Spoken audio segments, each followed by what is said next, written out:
My name is Ascensio. That's Italian for of innocence. That's right, of innocence. So when your last name means of innocence, it kind of seals your fate. Just be walking down the street strutting with this plunging neckline and stilettos. D'innocenzio, or in Italy, it's D'innocenzio. Too bad when I was a kid, my classmates used to mutilate it. Hey, D'Annunzio. Dino. So I grew up in a very strict Catholic family where Catholicism was all around me.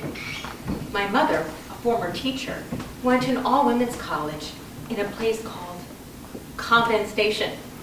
Compton Station. She made me and my sister wear clothes befitting a nun. My mom taught me a really important lesson. Now, Anne-Marie, there are certain red light zones that boys can't touch you. They can't touch this, they can't touch this, they can't touch this, and they can't touch this. And you can't get boys excited because they have uncontrollable urges. You may wound up pregnant. Your body is the temple of the Holy Spirit. We prayed all the time. I had a feeling my mom's ultimate prayer was this. Hail Mary, full of grace, the Lord is with thee. Please, God, please, do not let my daughters get double D's like my mother-in-law, Lucia. It worked. And forget about sex education. My mom wouldn't even give me a Ken doll to go with Barbie. All my friends had Ken dolls, and I wanted one. So I took Barbie's girlfriend, Tammy, and made her into Timmy. I created the first transgender doll. Somehow, compared to my older brother and sister, I was one who really took my last name to heart.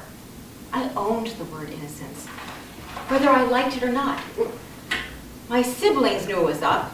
My sister had loads of friends and was really popular. My brother was more quiet. He had friends, but he liked to stick to himself. He didn't really care what my mom said. But I was the one who really listened to every word. And I was confused about sex. One day, when I was 9 or 10, I got the nerve to ask my mom about reproduction. She was driving. Mom, how does it happen? When a man gets close to a woman. She almost had a car accident. But soon after, she handed me a book on dating and sexuality. It was called Take the High Road. Here it is. This is the book. Page 69, they talk about the no-nos of heavy petting.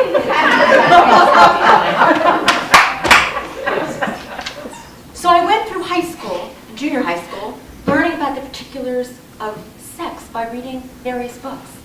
Thank you, Judy Blume and Sidney Sheldon. And my parents were very overprotective. God forbid, I was just a tad late, like coming home from elementary school. My mom would tend to overreact. Hi, is this the police? This is Marie D'innocenzio, my daughter Anne-Marie. She's 11, 4 feet 8. She's missing. 1 hour. Well, she was supposed to go walk home from school with friends from the neighborhood, but she went through the woods by herself. Now look, officer, I am not overreacting. You know what? Let me tell. Anne-Marie, where have you been? Don't go walking through the woods by yourself. You could have been picked up by a stranger, a child molester. He could have dragged you out of the woods and taken you to Newark. Innocence was part of me. It was the fabric in me, but I held on to it begrudgingly. I don't want to be innocent. I wanted to be worldly and sophisticated. I wanted my parents to be cool and even liberal, like the hippie neighbors, the Brattons next door. But it always backfired on me. Oh, those neighbors. They were hippies from the 60s. They listened to music from ABBA and Beach Boys. I wish they all could be California girls. He had a beard. They were big protesters. Yeah, we're going to go to the Women's Rights March in D.C., and then we're going to go back to New York and go march to protect the environment. They were big supporters of George McGovern. In comparison, my parents listened to Mozart, and they were rooting for Nixon, even as he was going down, down, down. I grew up with their daughter. Her name was Blossom. She had beads hanging from her doorway to her bedroom, and she had cool psychedelic wallpaper. And she even had those buffalo shoes. Remember those? Yeah. The rage, right? The rage of the 70s. She used to strut down the street. I love my shoes. I was behind her drooling. I wanted them. Instead, my mom bought me loafers. And loafers are in. Those buffalo shoes, no need to wear heels at your age, no support. When you're 60, you'll be walking like this. You'll thank me. Mom, loafers are not in. Do you see them on the street? I don't see them. I don't see them. Trust me, they'll be a trend. My mom was right. Loafers were big. 10 years later, with the preppy movement. So when I got to senior year in high school, I was going to make a bold move. I was going to be a bad girl. I decided to cut class on senior cut day. Okay, most everyone did it. My sister and brother did it too. No sweat for them. Different story for me. At first, I was cool and calm at the Jersey Shore with my friends on senior cut day. But then, all of a sudden, Catholic guilt took over. Oh my God, do you think we'll get caught? This could be on our permanent record. You're drinking. That's alcohol. That's beer. We're going to get arrested. Yeah, just freaking calm down. What are you going to do? Call the principal?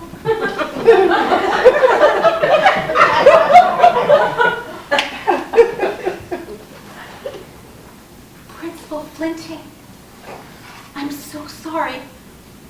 I wasn't sick yesterday. I cut class. I'm so sorry. Saturday school? Saturday school? But I confessed! So the next Saturday, I wound up at Saturday school. Think the 70s version of the Breakfast Club. Here I was with calculus books and Shakespeare, and the others were doing remedial English and math. I was surrounded by the greasers and the potheads. Some greaser named Vinnie Matamucci with slicked back hair and a black leather jacket turned around to check me out. I could smell the acrid cigarette smoke on his breath. Yeah, you got a school here? You don't look familiar. You look like a good girl. I love good girls. What's that book? That English? It's Shakespeare! It's Shakespeare!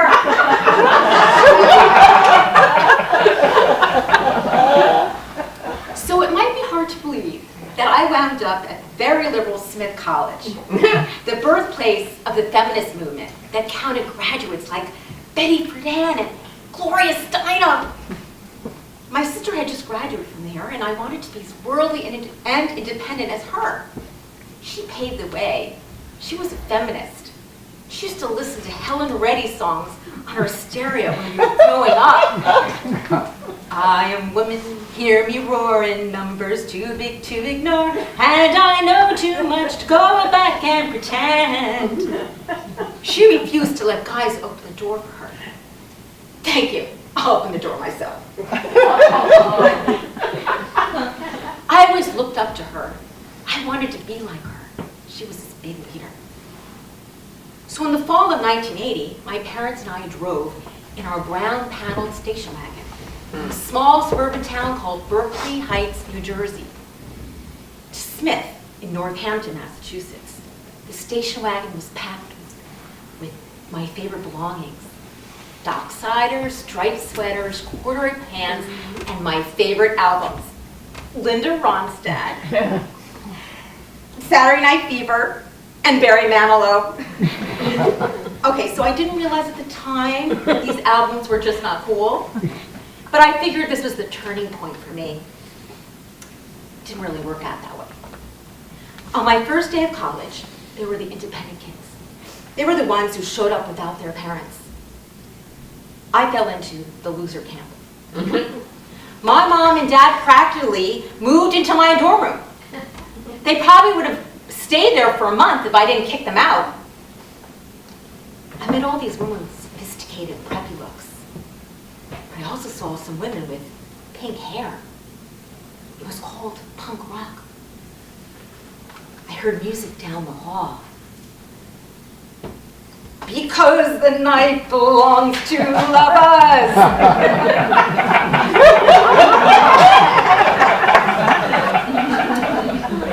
They were girls in leather pants. I thought I needed a new look. I was tired of my hairdo. Pink, spiky.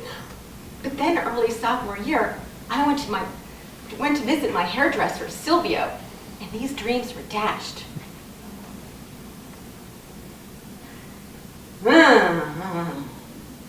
Anna Maria, your part is widening.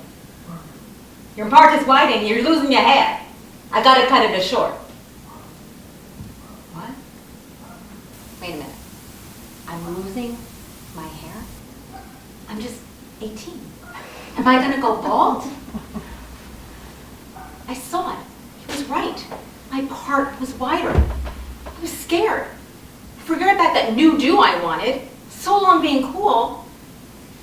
Doctors had no answer and only told me I had male pattern baldness. But I knew it had to be stress, and I knew why. Okay, I had a secret. My brother, who was 3 years older, was mentally ill. He dropped out of college during my sophomore year in high school. He didn't want anyone to know. They wouldn't understand. I mean, schizophrenia? I didn't even know what that meant. The word was foreign to me and terrifying. Images from movies like The Snake Pit and One Flew Over the Cuckoo's Nest came to my mind. My brother was normal. He was a student, he had friends. He wasn't strange. So how did his life unravel so quickly? He lived at home, but that didn't work out. He went to a short-term facility. That didn't work out. He went to a long-term facility. That didn't work out. My parents didn't want me to visit him. They didn't want me to be upset. He died at age 23. Suicide? I thought it was an accident. After the funeral, I came back to college to take my exams. I was sitting at my desk, and then I could hear music. Do you remember the 21st night of September? Opened the door. Everybody in my dorm was laughing and singing. I walked toward my friends. My brother just died, and all I could do was sway to the music, to Earth, Wind, and Fire.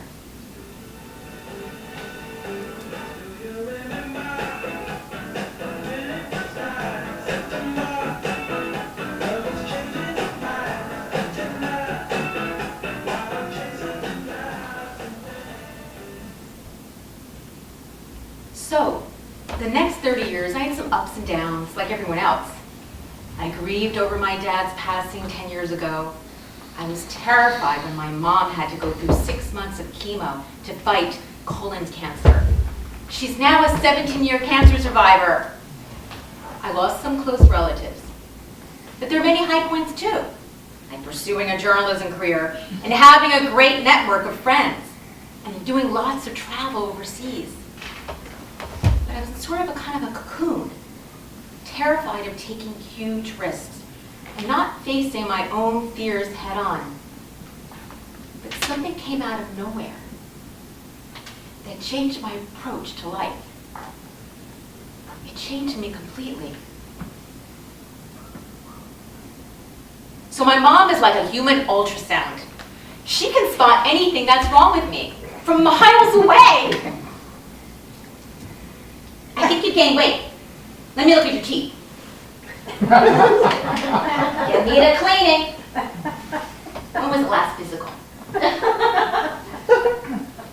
But my mother didn't spot the malignant tumors growing on one of my red light zones. Nope, an ultrasound and a mammogram found that.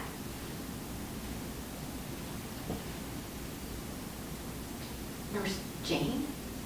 What? Wait, what? How many are we talking about? It's not just one? I went for a mammogram last year. I go every year. You know, I want to see the radiologist. The doctor called me February 28, 2017, and I knew. I'm sorry to tell you, but you have breast cancer. Later, I found out that I had triple negative breast cancer, or TNBC. I had no idea what that was. But there was only one type. I found out this was rare and one of the most aggressive cancers and was more resistant to chemo. Great. So instead of doing surgery first, I would need 4 months of chemo. And if the chemo didn't kill all the cancer, I would need more chemo. Okay, deep breath. I couldn't look up any more information on TNBC. I couldn't. It was so overwhelming. But I told the doctor I would do whatever it takes. Bring it on! So, for the first 2 months of chemo, you will have Adria's nickname, Adria. And Cytoxan. For Adria, here's the list of side effects. Itching, a red rash, nausea or vomiting, decrease in blood cell count, a loss of hair, damage to the heart muscle may occur. Cytoxan, hair loss, headache, bladder irritation, nasal stuffiness, lightheadedness, watery eyes, runny nose, and decrease in blood cell count. Now, would you like to know the side effects of Taxol, which you'll be taking in the second half of treatment? Make it stop. Hair loss? It was like being 18 all over again. But I was going to lose all my hair. Can I do this? And then the gifts came. The cards, the quilts, the prayer shawls. I got pink mugs, and I got pink earrings, and I got pink t-shirts that said, "Fight like a girl." I got piles of helpful cancer books. I got flowers, lots of scarves and hats, pink, pink, pink. But honestly, all this made me feel so good and loved. My sister and cousins even decluttered my apartment. They were like Martha Stewart on wheels. And my mother, she had me on every prayer chain across the country. She even got an iPhone so she could be in touch with me every second of the day. And she added all these emojis, like nerdy face with buck teeth and horn-rimmed glasses, and squinting face rolling on the floor laughing. I needed all of this. I wasn't prepared for this. My parents always tried to shield me from anything bad, and I was scared of anything, of everything. Cancer? Cancer terrified me. I knew that being terrified wasn't going to help me get better. I had to muster up something to help me, something familiar. My innocent mind had to come to the rescue. The first time I walked in for chemo, I didn't know what to expect. Women of all ages were sitting in chairs, hooked to IVs. It's strange, the side effects don't happen until a few days later, and it just hits you. The nausea, the chemo fog. What's chemo fog? It's like a freaking hangover. Great. If I were going to survive this, I have to start seeing things differently. So I sat down in my chemo treatments, and I closed my eyes. And when I opened them, I imagined myself in a cocktail lounge. Ladies only. Yes, I'll have mine dirty, on the rocks, with a side of AC. and my hair started falling out big time. I was bald by week 6, so I got a wig. Real hair from Russia. Smooth and silky. Do you want to see it? Here it is. Look at this. I'm going to put it on for you. Okay, here it is. God, it's like, all right, I'm going to put it on. It doesn't look that great because I have hair now. Okay. And it's like permanent. Well, I mean, I love my hair. I walk down the street, okay? I'd walk down the street, head spin. Huh, you look amazing. New do? Yeah. I'm at my high school reunion. A trendsetter classmate approaches me. Oh my God, what happened? You look amazing. Who is your hairstylist?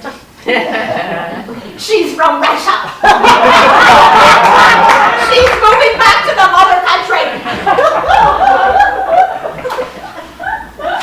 I had to do this because when I took off my wig, it was scary. I couldn't look at myself. Chemo doesn't make you just bald. It wreaks havoc to your entire body. Blotchy skin, nails falling off, black nails, and half my eyebrows fell off. Without my wig and makeup, I looked like I had cancer. It was surreal. So almost over, right? Months after what I thought was my last chemo treatment, I had to have surgery, double mastectomy. I did not for breast implants. I didn't want the silicone to leak. So I opted for deep flap surgery. You know what that is? They take stomach fat and build breasts. So I got 2 new red light zones.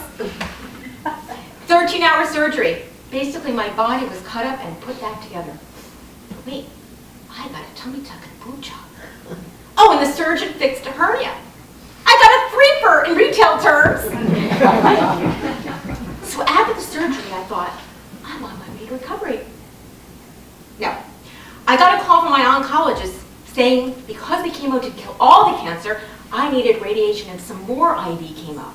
And then I had to take a pill called Xeloda for 6 months, chemo pill. All this was to reduce my recurrence rate. How high is it? But I'm bringing it down. So you want to hear the side effects of Xeloda? Drum roll, please. Mouth sores, nausea, shortness of breath, fatigue, stomach cramps, and hand and foot syndrome. You know what that is? That's redness and swelling on the palm of your hands and the soles of your feet. Black nails. Yippee, I can be goth. So I decided to call Xeloda Xanadu. Xanadu, Xanadu. Oh, and by the way, I found out that Xanadu erases your fingerprints. Time to commit a crime. Bonnie and Clyde, here I come. Maybe I'll be a Russian hacker named Katerina. And then my oncologist moved from one hospital to Memorial Sloan. So I called her. Everyone there has cancer, and everyone is treated like a special guest. It's beautiful, it's fancy. Beautiful shopping boutique, beautiful chairs, art therapy, yoga. I might imagine myself at a spa, on vacation. Welcome to Club Sloan! All of a sudden, I discovered the magic of my innocence while facing the biggest battle of my life head on. I always tried to let my innocence go, but this moment in my life has kept me sane because it opened up my imagination. A serious cancer diagnosis rattled every bone in my soul. It can happen to anyone at any time. I've been there in the next room where a woman cried out, this was her last treatment. She was done, done, done. I have spoken to women with stage 4 cancer who confided in me the trips they wanted to take. London, Paris. Their eyes lit up. I've been on breast cancer support groups where women share their fears that this could be their last treatment, and yet they remain strong. They take every day as a gift.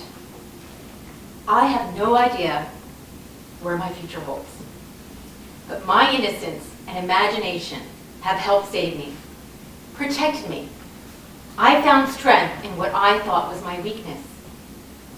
It's part of me. It's my badge. And no matter how difficult life gets, I will hold on to it. It'll be with me for the rest of my life. I'm no longer fearful. My name is Anne de Mesenzio, and I am fearless.